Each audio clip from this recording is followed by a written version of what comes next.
So time to start. We'll go ahead with next question. Question number 23.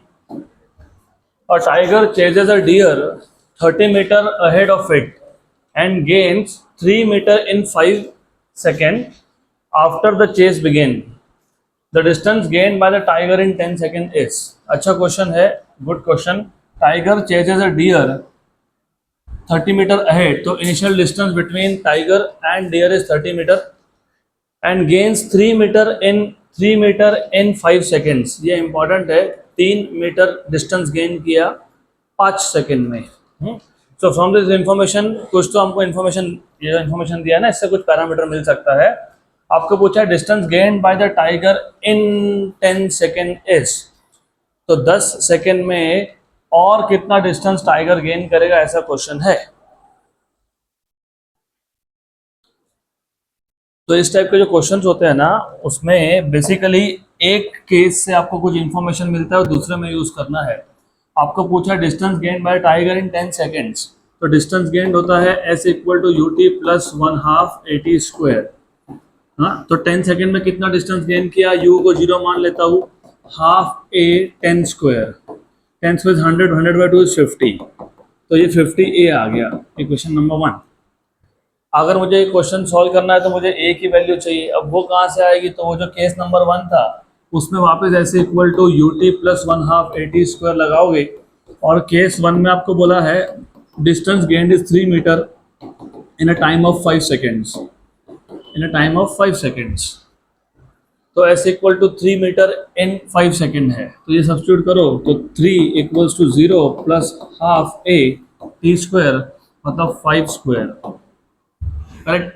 तो ये यहाँ पे आ गया 6 हो गया, ये 25 भी यहाँ पे आ गया, तो a की वैल्यू जो है ना वो 6/25 है. This is equation number 2. ये इक्वेशन नंबर 2 इक्वेशन नंबर 1 में सब्स्टिट्यूट करोगे, आ गया आंसर. तो from 1 and 2, from equation number 1 and 2 you have s equals to 50a. a is 6/25, 1s are and 2s are, तो s equals to 12 metre. Done. 12 metre है, option में होना चाहिए, option number B.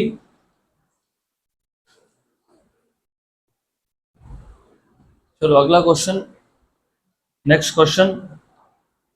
अभी जो नेक्स्ट क्वेश्चन है ये हमने ऑलरेडी सॉल्व किया है. क्वेश्चन नंबर 14 और question number 24 they are same questions, तो सेम एज क्वेश्चन नंबर 14, तो you can just refer to the solution. Already we have solved this question. Next question a very good question. ये question JEE NEET के लिए भी आ सकता है और actually ये जेई मेंस का PYQ है. तो very good question. The distance x covered by a particle in one-dimensional motion varies with time t(s). So distance covered varies with time t(s). X square equal to at square plus 2bt plus c. The acceleration of the particle varies as. तो आपको बोला है कि जो distance है, distance का square is equals to at square plus 2bt plus c, ऐसा दिया है. आपको पूछा है a acceleration will vary with distance S, तो a कैसे फाइंड करते हो, how do find out acceleration, dv by dt. Very good. तो पहले v फाइंड करना पड़ेगा, how do find out v, dx by dt. तो अब एक काम करेंगे, पहले इसको हम लोग डिफरेंशिएट कर लेंगे with respect to x. So differentiating with respect to t, not with respect to x, sorry, with respect to time. तो दोनों साइड पे हम लोग डेरिवेटिव लेंगे विद रिस्पेक्ट टू टाइम, तो यह आ जाएगा d dt of at square plus 2bt, at square plus 2bt plus c. अब आपको पता होना चाहिए what is derivative of x raise to n. क्या होता है, n into X raise to n minus 1. हाँ, आधा इंफॉर्मेशन है, dx बाई dx भी लिखते हैं हम लोग, वो 1 हो जाता है, इसके लिए लिखा नहीं फिर. लेकिन रिमेंबर यहाँ पे x रेज टू n का derivative with respect to x था तो dx आया, लेकिन अगर विद रिस्पेक्ट टू t होगा तो यहाँ पे पता है क्या आएगा, dt, और यहाँ भी क्या आएगा, dt. तो ये इंपॉर्टेंट है. तो x स्क्वायर का डेरिवेटिव क्या आएगा फिर, व्हाट इज n 2, तो 2 into X raise to 2 minus 1 मतलब 2x into dx by dt. तो जब तुम डिफरेंशिएट करोगे using this formula, you will be using this formula for left hand side, आपको मिल जाएगा x स्क्वायर का डेरिवेटिव क्या आएगा, 2x क्योंकि n की वैल्यू 2 है तो 2x raise to 2 minus 1 which is 1 dx by dt equal to right hand side में जो पहला टर्म है ए टी स्क्वायर, उसमें से ए क्या है, कांस्टेंट है, कांस्टेंट डेरिवेटिव के बाहर जाता है, बचा क्या, टी स्क्वायर डेरिवेटिव क्या आएगा 2t, dt बाई dt 1 हो जाएगा क्योंकि यहाँ पे derivative with respect to t है। तो रिमेंबर दिस, पहला टर्म चलो लिख ही देता हूँ, कोई बात नहीं, I will just write it down. तो derivative of a t square, derivative of 2bt और प्लस डेरिवेटिव ऑफ c, तो ये आ गया आपके पास 2x dx बाई dt होता है वेलोसिटी v, तो 2xv equal to a constant बाहर आ गया, टी स्क्वायर का डेरिवेटिव होगा 2t, dt बाई dt 1 हो गया, 2 भी बाहर आ गया, 2 भी आउटसाइड, और dt बाई dt 1 हो गया, और c का डेरिवेटिव तो 0 ही है, राइट। तो आपके पास आ गया 2xv equals to 2at plus 2b। तो एक काम करता हूं मैं, 2 कांस्टेंट निकाल लेता हूं और ये हो गया कैंसल। तो आपके पास आ गया xv equals to at plus b, very good. हमको चाहिए था acceleration, what is acceleration, dv upon dt। तो इसको वापस एक बार डिफरेंशिएट करना पड़ेगा विद रिस्पेक्ट टू टाइम, क्योंकि v तक तो आ गए, अगला डेरिवेटिव लेना पड़ेगा, तो differentiating again with respect to time. और अभी आपको ये भी पता होना चाहिए कि अगर आपके पास दो फंक्शन का प्रोडक्ट है f1x इंटू f2x, तो डेरिवेटिव कैसे लेते हो, याद है क्या, पहले फंक्शन को कांस्टेंट रखते हैं, दूसरे का डेरिवेटिव लेते हैं, प्लस दूसरे को कांस्टेंट रखते हैं, पहले का डेरिवेटिव लेते हैं। तो x और v का जब डेरिवेटिव लोगे ना, तो वो रूल अप्लाई करना पड़ेगा आपको, पहले को कांस्टेंट रखना पड़ेगा, दूसरे का डेरिवेटिव प्लस दूसरे को कांस्टेंट, पहले का डेरिवेटिव। तो we will do 1 by 1, x को कांस्टेंट रख दिया, कीप x कांस्टेंट, तो x as it is, derivative of v plus keep v constant, derivative of x। और यहाँ पे जो पहला टर्म है उसमें a कांस्टेंट है, वो बाहर आ गया, dt हो गया 1 और b का डेरिवेटिव हो गया 0। तो at का डेरिवेटिव होगा a और b का डेरिवेटिव होगा 0। और ये x, what is dv by dt, acceleration. अब प्रॉब्लम क्या है कि यहाँ पे ये a कांस्टेंट है, तो मैं एक्सेलरेशन को वापस से a नहीं लिख सकता हूँ क्योंकि कंफ्यूजन क्रिएट हो जाएगा ना, तो कंफ्यूजन कम करने के लिए इसको acc बोल देते हैं, एक्सेलरेशन। गुड, तो ये a कांस्टेंट है, ये एक्सेलरेशन है। What is dx by dt, v, ये v और ये v, तो ये v स्क्वायर इक्वल्स टू आ गया a, करेक्ट। गुड, हमको क्या चाहिए था, हमको चाहिए था acceleration in terms of v, तो ये आ गया x into acceleration equals to a minus V square. तो x into acceleration equals to a minus V square, but if you notice यहाँ से v क्या है, at plus B by X, तो v क्या है, at plus B by X इसका square. तो therefore x into acceleration equals to a minus at plus b का square upon x square. therefore x into acceleration equals to, इसको cross multiply कर लो, ax square minus at plus b square upon x square. then you have acceleration acc equals to a, what is x square given to you, at square plus 2bt plus c। तो ये आ गया at square plus 2bt plus c minus at plus b का square. और denominator में जो x square है उसके सब्स्टिट्यूट मत करना, क्योंकि तुमको पूछा ही ये था कि एक्सेलरेशन x पे कैसे डिपेंड करता है, तो इसके सब्स्टिट्यूट कर दोगे तो x बचेगा ही नहीं इक्वेशन में, तो इस x स्क्वायर को क्या रखेंगे, x स्क्वायर, और ये x यहाँ पे आ गया, तो x क्या बन गया, क्यूब। अब न्यूमरेटर में कहीं पे भी x है क्या, नहीं, तो न्यूमरेटर क्या हो गया, कांस्टेंट, क्या हो गया, कांस्टेंट। तो acceleration is inversely proportional to 1 by x cube, मतलब proportional to x raise to minus 3। तो acceleration is proportional to x raise to minus 3, option A हो गया, क्वेश्चन खत्म, डन। चलो अगला क्वेश्चन, नेक्स्ट क्वेश्चन, तो ये जो कुछ आखिरी के क्वेश्चंस है they are very important types of question. अगला question, a particle starts from rest and travels a distance s with uniform acceleration, then it travels a distance 2s with uniform speed, finally it travels a distance 3s with uniform retardation and comes to rest. If the complete motion of the particle in a straight line, then the ratio of its average velocity to maximum velocity is। अच्छा question है, you have to think how to solve this question. इसको तुम graph से भी solve कर सकते हो। तो पहले आपको समझना पड़ेगा पार्टिकल स्टार्ट फ्रॉम रेस्ट, मतलब इनिशियल वेलोसिटी जीरो था और उसके बाद उसका एक्सेलेरेशन होता गया, तो जीरो से टॉप स्पीड तक आने में उसने एस डिस्टेंस ट्रेवल कर लिया। उसके बाद वो यूनिफॉर्म स्पीड पे चलता रहा for next 2s distance, and then अगला 3s डिस्टेंस मतलब कांस्टेंट स्पीड से मैक्सिमम स्पीड से वो जीरो पे गया, रिटार्डेशन हुआ उसका। हमने इस टाइप का क्वेश्चन सॉल्व किया पहले। And finally comes to rest. If the complete motion of the particle is along a straight line, then the ratio of average velocity to maximum velocity is। तो एक काम करते हैं, first of all we will try to solve this with the help of graph, क्योंकि graph से इस type के question जल्दी सॉल्व होते हैं। वी विल ट्राई, अगर नहीं जमता है तो फिर देखते हैं, कुछ और सोचेंगे, कोई प्रॉब्लम नहीं है। तो ये वेलोसिटी टाइम ग्राफ, सबसे पहले 2s कितना s डिस्टेंस तक इसका एक्सेलेरेशन होता रहा, s डिस्टेंस तक यूनिफॉर्म एक्सेलरेशन। तो ये s डिस्टेंस तक यूनिफॉर्मली एक्सेलरेट हुआ। उसके बाद अगला 2s डिस्टेंस उसने यूनिफॉर्म स्पीड पे कवर किया, 2s डिस्टेंस।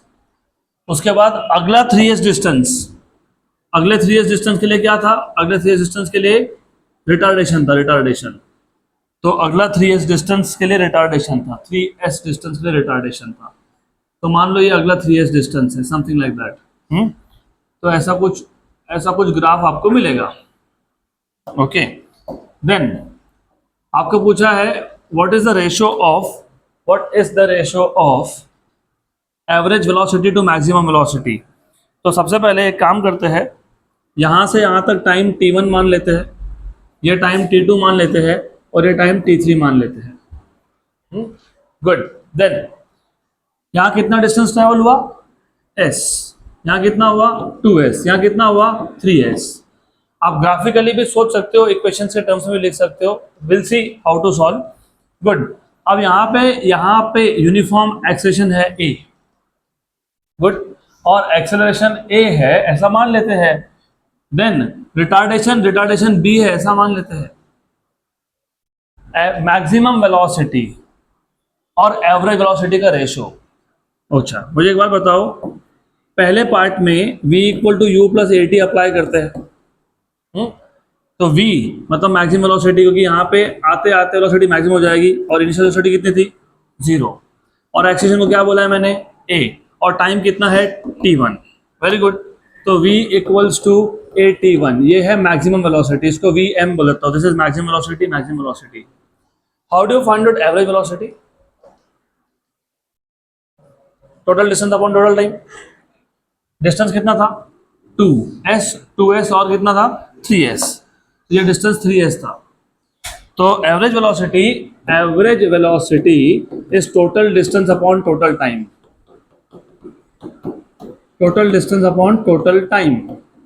तो टोटल डिस्टेंस तो आपको मिल गया s plus 2s plus 3s मतलब 6s upon time t1 plus t2 plus t3। Good, तो अभी टोटल टाइम कैसे फाइंड करेंगे, यही प्रॉब्लम है। How do find out t1, t2 and t3, t1 plus t2 plus t3, कैसे find करोगे total time? और बाय द वे लिखा ही गलत है मैंने, it is not t1 plus t2 plus t3, क्योंकि यहाँ से यहाँ तक t1 है, यहाँ से यहाँ तक t2 बोल रहा हूँ मैं अगर, तो उसमें t1 तो आ गया ना। हाँ, तो थोड़ा सा तुमको ध्यान देना पड़ेगा। तो एक काम करो फिर, नहीं तो यहाँ से यहाँ तक t1 बोल दो, ये t1 है, यहाँ से यहाँ तक t2 है और यहाँ से यहाँ तक t3 है, ऐसा नोटेशंस को चेंज कर दो। तो अभी आपको सिर्फ ये सोचना है how to find out t1, t2 and t3, क्योंकि वो हो गया तो हमारा काम हो गया। How to find out t1 and t2 and t3, t1, t2, t3, how to find out t1, t2, t3, नहीं अब वो होगा तो होगा ना काम। T1 इंटू T3 कैसे फाइंड करोगे?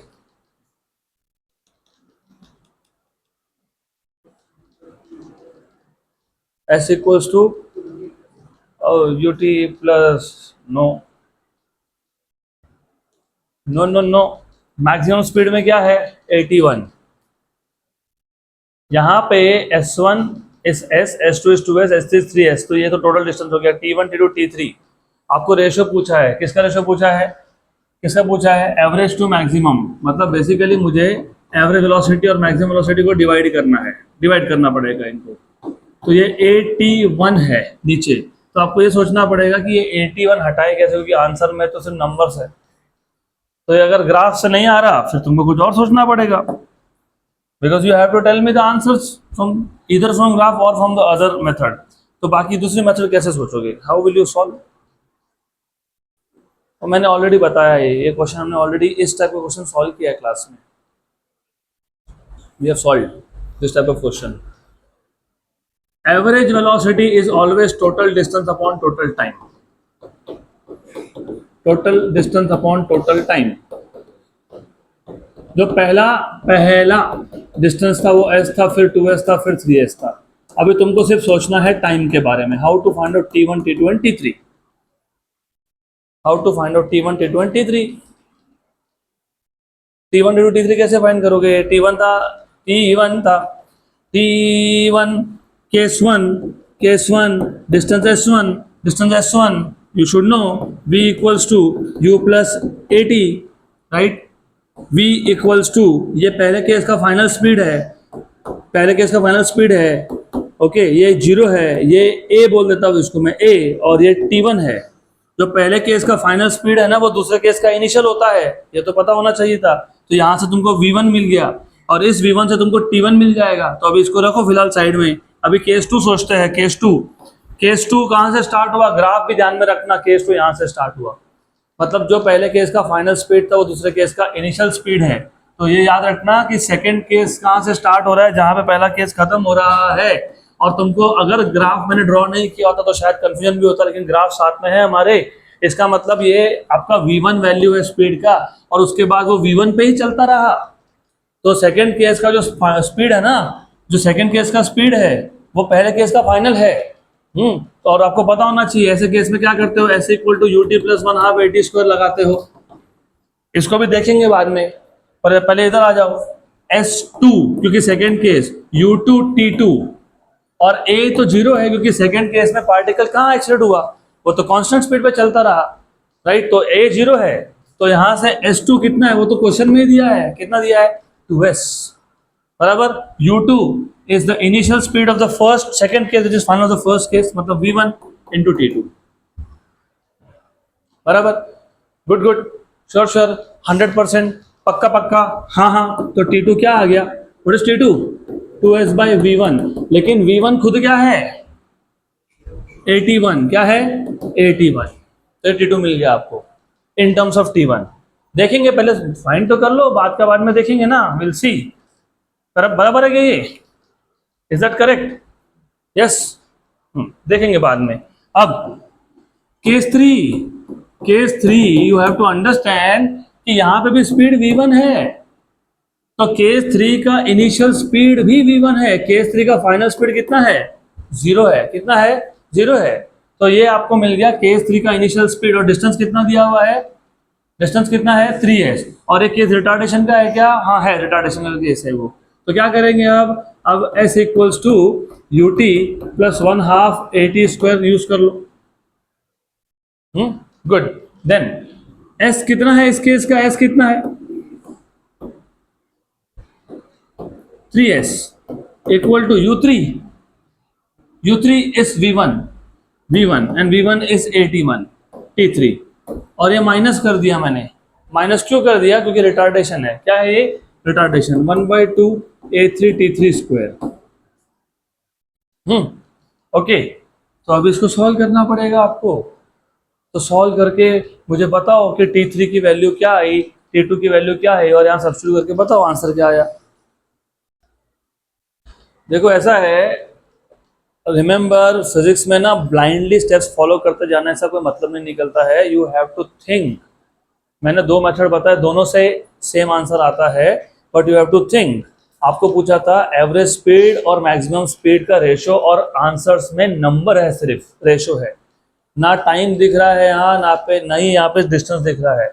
और जब आप एवरेज स्पीड का फॉर्मूला लिखना चालू करते हो, यू से S1 plus S2 plus S3, S1 is S, S2 is 2S, और ये आ गया 3S। मतलब न्यूमरेटर में S है, तो समहाउ मुझे S को डिलीट करना पड़ेगा। अब S को डिलीट कैसे करते हैं फिर? उसके लिए आपको सोचना पड़ेगा कि मैं S को डिलीट करने के लिए मुझे पहले जो नीचे डिनोमिनेटर में टाइम है ना, उन सारे टाइम की वैल्यूज को इन टर्म्स ऑफ S लाना पड़ेगा, तब जाके S कॉमन निकल के डिलीट होगा। That should be your standard way of thinking. ये होता है प्रॉपर सोचने का अप्रोच, कि मुझे अगर यहाँ पे डिनोमिनेटर में S मिल जाए तो मैं कॉमन निकाल के कैंसिल करूंगा। और आप अब तक इक्वेशन ऑफ मोशन तीन ही याद रखते हो, v equal to u plus a t, s equal to u t plus one half a t square, v square equal to u square plus 2as, right, 2as। आपको याद है क्या हमने चौथा इक्वेशन में यूज किया था जब हम इक्वेशन ऑफ मोशन डिराइव कर रहे थे फ्रॉम अ ग्राफ? याद नहीं होगा तो बता देता हूँ, v average is equals to distance upon time, ये यूज किया था हमने, बराबर। तो S equal to v average into time. अब अगर मैं पहले केस के लिए यूज कर रहा हूँ, पहला केस, क्योंकि पहला केस में कितना डिस्टेंस कवर हुआ? S, तो पहले केस का टाइम कितना था? T1। तो पहले केस के लिए यूज कर रहा हूँ, पहले केस का मुझे ये बताओ कि पहले केस का एवरेज स्पीड कितना होगा? पहले केस का इनिशियल स्पीड कितना था? 0। फाइनल कितना था? V। वो ग्राफ भी इसलिए ड्रॉ किया, फाइनल कितना था? V मैक्स बोलो, V बोलो, तुम्हारी मर्जी है। तो how do you find out average of two numbers? दो नंबर को ऐड कर दो, divide by 2। Initial speed 0, final speed कितना? V मैक्स अपॉन क्या? 2। तो ये आ गया T1, राइट। अभी इसको यहाँ शिफ्ट कर देता हूँ, मैं यहाँ शिफ्ट कर देता हूँ, तो मुझे मिल गया T1 equal to 2S by VM। मतलब मेरा काम हो गया यहाँ पे, मुझे T1 को इन टर्म्स ऑफ S लाना था, वो आ गया। गुड, यहाँ तक हो गया। अब हमको केस 2 के बारे में भी ऐसा ही कुछ सोचना पड़ेगा, you will have to think. और केस 2 तो बहुत सिंपल है, क्योंकि केस 2 में स्पीड कभी चेंज हुआ ही नहीं, द स्पीड वॉज कॉन्स्टेंट। और कितना डिस्टेंस कवर किया कॉन्स्टेंट स्पीड पे? 2S। इसके लिए तुम क्या यूज करोगे? S equal to u t plus one half a t square. अब इसमें क्या है, इसमें यहाँ पे सिर्फ आप यूज करोगे S2 U2 T2 A2 और A T2 स्क्वायर। S2 कितना है? 2S। लेकिन U2 is V1। Second case का जो इनिशियल स्पीड था वो पहले केस का फाइनली तो है। U2 कितना है? VM है। और T2 सही है, पक्का, करेक्ट। और ये तो 0 है। क्यों 0 है? क्योंकि सेकेंड केस में एक्सीडेंट हुआ ही नहीं, वो तो ग्राफ भी तो वही बता रहा है, कहाँ एक्सीडेंट हुआ? नहीं हुआ। Very good. तो ये U2 was VM, T2 is T2, तो यहां से भी तुमको T2 कितना मिल गया? 2S by VM, सेम, बराबर, गुड। अब बचा सिर्फ T3। अब आपको T3 के बारे में सोचना, और T3 के लिए भी तुम वही यूज करोगे, केस 3, सेम अप्रोच, ये वाला approach same. V average equals to S3 by T3, तो T3 equals to V average by S3, T3 equals to what is V average of the third case? Third case में यहाँ पे जो speed था U3 वो same है, कितना है? मैक्सिमम स्पीड है, राइट। तो मैक्सिमम स्पीड है, यहाँ पे मैक्सिमम स्पीड है ये। तो T3 के केस में भी क्या करेंगे? सेम अप्रोच होगा। एवरेज क्या होगा? Initial speed. What is initial speed of case 3? V max. What is the final of case 3? 0, क्योंकि गाड़ी रुक गया ना, 0 हो गया वो, 0, राइट। डिवाइड बाय S3, कितना डिस्टेंस ट्रेवल हुआ थर्ड केस में? 3S। कितना हुआ? 3S। कितना हुआ? 3S। पक्का? श्योर 100%, हाँ कि ना? यस। अब तुमने नोटिस किया क्या, मैंने यहाँ क्या लिखा? V average is S3 by T3, तो what is T3? S3 upon V average. तो इसको सिर्फ उल्टा लिख दो, हो गया S3 by V एवरेज। तो S3 by V एवरेज, तो ये हो गया 3S by VM। This is 3S by VM। अब ये सारे वैल्यूज जो हमारे पास वी एवरेज का फॉर्मूला था उसमें सब्स्टिट्यूट कर दो। क्या था v average? 6s upon T1 plus T2 plus T3, T1 plus T2 plus T3। What is T1? How much is T1? अभी फाइंड किया तुमने, हाँ, 2s by Vm। What was T2? 2s by Vm। What is T3? 3s by Vm। क्या common निकला? s by Vm common निकला, और ये V average है, याद रखना ये V एवरेज है, इसको भूलना नहीं। s, ये क्या बचा यहाँ पे? क्या बचा? अरे s by Vm 2 plus 2 plus 3। Okay, हो गया आंसर। 6 by 7 ये हो गया कैंसल, कैंसल। ये नीचे कितना है? 7 है, तो V average equals to 6 by 7, और ये Vm, क्योंकि Vm ये डिनोमिनेटर के डिनोमिनेटर में था, वो गया न्यूमरेटर में। तो देयरफॉर आपको क्या पूछा था? एवरेज बाय मैक्सिमम स्पीड का रेशियो 6 by 7। तो 6 by 7 ऑप्शन नंबर ए।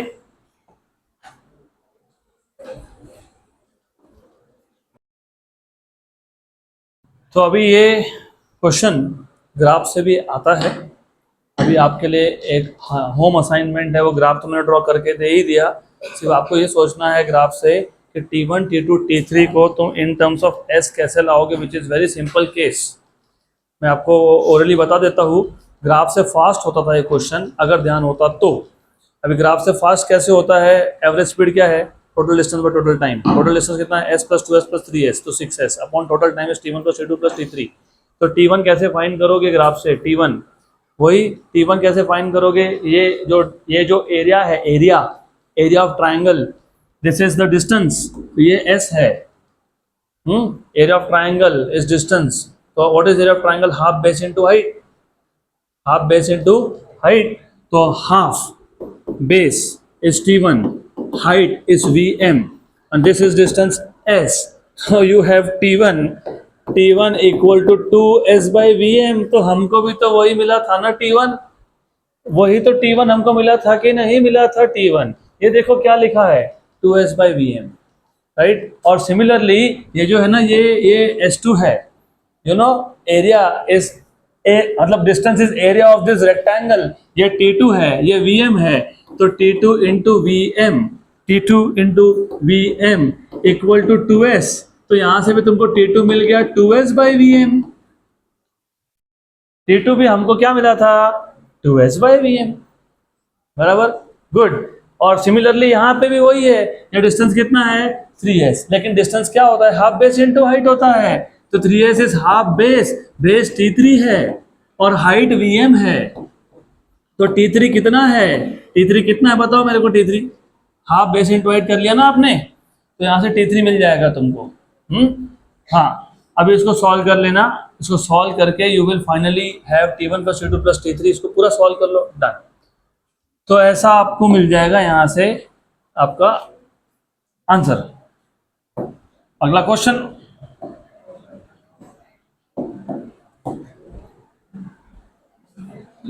हमारे पास लाइफ में टाइम ही टाइम है, और हमारे पास क्लास के लिए भी टाइम ही टाइम है। तो मुझे तो टाइम मत याद दिलाओ, अगर याद दिलाओगे तो मैं भूल जाऊंगा और 10 मिनट एक्सटेंड कर दूंगा। इसके बाद ये टाइम वर्ड मत यूज करना। आई हैव नेक्स्ट क्लास, तो मुझे टाइम को छोड़ना ही पड़ता है। और अभी तुमने टाइम बोल दिया ना, इसका मतलब ये है कि आज तुम्हारे 10 मिनट एक्स्ट्रा है। A particle moves 200 centimetre, a particle moves 200 centimetre in first 2 seconds. पहले 2 सेकेंड में 200 सेंटीमीटर डिस्टेंस ट्रेवल हुआ, 220 इन द नेक्स्ट 4 सेकेंड, अगले 4 सेकेंड में 220 सेंटीमीटर डिस्टेंस कवर हुआ with uniform retardation. With uniform retardation बोला है, अभी पता नहीं, देखते हैं, दिख भी रहा है वैसे। अगर पहले 2 सेकेंड में 200 और अगले 4 सेकेंड में 220, मतलब डिस्टेंस कम ट्रेवल हो रहा है, तो रिटार्डेशन है, यूनिफॉर्म डीएक्सेलरेशन है। The velocity of the particle at the end of 7 second is, तो 7वें सेकेंड के बाद उसका वेलोसिटी कितना है? 7वां सेकेंड। तो v equal to u plus 80 ऐसा करना पड़ेगा, हाँ, 7वां सेकेंड। तो उसके सॉल्व करना तो पहले u की वैल्यू चाहिए, टाइम की तो वैल्यू कितनी है? 7, और a की वैल्यू चाहिए। तो a और u की वैल्यू फाइंड करने के लिए तुमको 2 इंफॉर्मेशन दिए हैं। एक है केस 1 में बोला है time equal to 2 second, distance equal to how much? 200 centimetre. फिर आप यूज करोगे कौन सा formula? s equal to ut plus 1/2 80 square, बराबर। तो you have s1 equal to ut1, क्योंकि t1 is 2 seconds, ut1 plus 1 by 2 a t1 square. How much is s1? 200. u तो find करना पड़ेगा ना, और व्हाट इज t1? 2, तो 2u बराबर, सही है, करेक्ट है, no issues. Plus 1 by 2 a और 2 का स्क्वायर, 2 का स्क्वायर हो गया कितना? 4. 4 by 2 कितना है? 2. ये 200 equals to 2u plus 2a आ गया, तो 2 कॉमन निकाल के कैंसिल कर दिया, तो 100 equal to u plus a, equation number 1. अब इसके आगे तुमको थोड़ा मैथमेटिक्स पता होना चाहिए.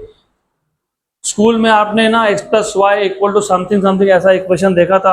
अब अगर एक इक्वेशन है, दो अननोन है, तो सॉल्व होते हैं क्या? नहीं होते हैं. तो दूसरा इक्वेशन चाहिए, तो ये पहला इक्वेशन बन गया u और a में, ये पहले केस से आया. अब दूसरे केस का इंफॉर्मेशन यूज करेंगे और दूसरे केस का इंफॉर्मेशन यूज करके हमको दूसरा इक्वेशन मिलेगा. अब केस 2 में बोला है अगले 4 सेकेंड, 2 सेकेंड फिर अगले 4 सेकेंड, अगले 4 सेकेंड बराबर, करेक्ट? हाँ, तो बताओ अगले 4 सेकेंड कैसे सॉल्व करोगे? नहीं आता सर मेरे को, मैं तो सोने आता हूँ. बराबर, good. I wish you all the best. You are not going to get very good marks, of course. Anyways, अगले 4 सेकेंड के लिए सॉल्व करना ही नहीं है तुमको. तुमको जब चाहिए इनिशियल स्पीड, तो अगला 4 सेकेंड मत सोचो, टोटल 6 सेकेंड सोचो. पहले 2 सेकेंड और अगले 4 सेकेंड, क्योंकि तुमको u चाहिए. मोशन जब स्टार्ट हुआ था तब u की वैल्यू क्या थी वो चाहिए आपको. तो आप ना इसको 6 सेकेंड के लिए सॉल्व करोगे. 6 सेकेंड, तो 6 सेकेंड में टोटल डिस्टेंस कितना हो गया? पहले 2 सेकेंड में कितना था? 200. अगले 4 में कितना था? 220. तो कितना हो गया? 420 है ना? 420, 200 and 220, 420 in the first 6 second of the motion.